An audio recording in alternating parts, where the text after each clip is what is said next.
Bismillahirrahmanirrahim. Assalamualaikum warahmatullahi wabarakatuh. Saya Sipa Silviani dari Fakultas Ekonomi Islam. Di sini saya akan menjelaskan tugas saya yang berjudul Manajemen Resiko Hukum. Resiko. Resiko dapat didefinisikan sebagai suatu potensi terjadinya suatu peristiwa yang dapat menimbulkan kerugian. Risiko yaitu suatu kemungkinan akan terjadinya hasil yang tidak diinginkan yang dapat menimbulkan kerugian apabila tidak diantisipasi serta tidak dikelola semestinya. Risiko perbankan. Risiko dalam bidang perbankan merupakan suatu kejadian potensial baik yang dapat diperkirakan maupun tidak dapat diperkirakan yang berdampak negatif pada pendapatan maupun permodalan bank. Risiko-risiko tersebut tidak dapat dihindari namun dapat dikelola dan dikendalikan. Manajemen risiko. Manajemen risiko dalam perbankan syariah adalah suatu upaya yang dilakukan oleh bank syariah untuk mengatur dan mengawasi risiko dengan tujuan meminimalisir risiko agar hasil yang ditargetkan dapat tercapai dengan cara efektif dan efisien. Macam-macam risiko bank. Macam-macam risiko bank yaitu risiko likuiditas, risiko pasar,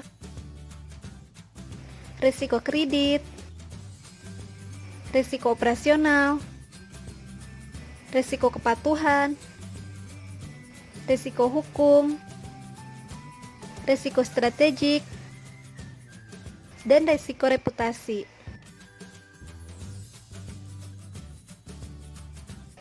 Risiko hukum adalah risiko yang timbul karena ketidakmampuan manajemen perusahaan dalam mengelola munculnya permasalahan hukum yang dapat menimbulkan kerugian atau kebangkrutan bagi perusahaan.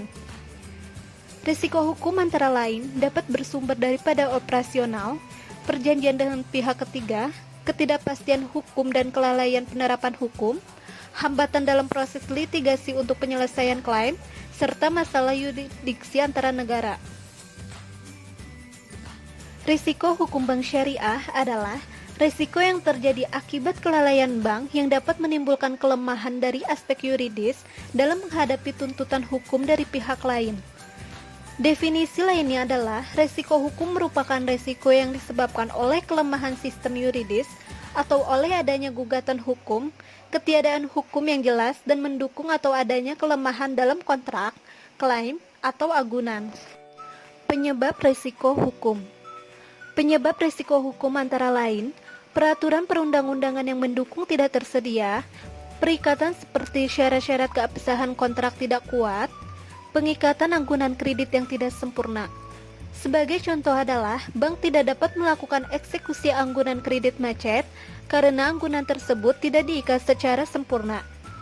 Bank kesulitan menagih kewajiban kredit nasabah karena perjanjian kredit ditandatangani oleh pejabat yang tidak berhak sesuai anggaran dasar, atau nasabah menuntut bank karena nasabah merasa membeli produk bank yang tidak transparan. Identifikasi risiko hukum. Melaksanakan identifikasi risiko hukum dapat dilakukan berdasarkan faktor-faktor penyebab timbulnya risiko yang meliputi tuntutan hukum dan adanya kelemahan aspek yuridis. Secara berkala, bank juga menganalisis dampak perubahan ketentuan atau peraturan tertentu terhadap eksposur risiko hukum. Ada 3 parameter yang digunakan dalam pengukuran risiko hukum, yaitu faktor litigasi atau tuntutan hukum, kelemahan perikatan, dan faktor ketiadaan atau mengukur dampak dari adanya perubahan peraturan, perundang-undangan atau ketentuan yang berlaku terhadap eksposur risiko hukum. Terkait mengenai faktor litigasi, perlu juga diperhatikan besarnya nominal gugatan yang diajukan atau estimasi kerugian yang mungkin dialami oleh bank akibat dari gugatan. Pengendalian risiko hukum. Proses pengelolaan manajemen risiko dari risiko hukum dilakukan dengan cara mengidentifikasi dan melakukan pengendalian risiko hukum yang melekat dalam produk atau aktivitas baru bank. Dalam rangka pengendalian risiko hukum, bagian corporate legal melakukan strategi risiko hukum dengan fokus pada tuntutan hukum, kelemahan perikatan, dan tahap pasca transaksi. Kebijakan, prosedur, dan penetapan limit pada risiko hukum. Sistem pengendalian internal. Sistem pengendalian internal yang efektif merupakan komponen penting dalam manajemen bank dan menjadi dasar bagi kegiatan operasional bank yang sehat dan aman. Sistem pengendalian internal yang efektif dapat membantu pengurus bank menjaga aset bank, menjamin tersedianya pelaporan keuangan, dan manajerial yang dapat dipercaya, meningkatkan kepatuhan bank terhadap ketentuan dan peraturan perundang-undangan yang berlaku, mengurangi dampak kerugian bank, penyimpangan termasuk kecurangan atau fraud dan pelanggaran, aspek kehati-hatian, meningkatkan efektivitas organisasi dan meningkatkan efisiensi biaya.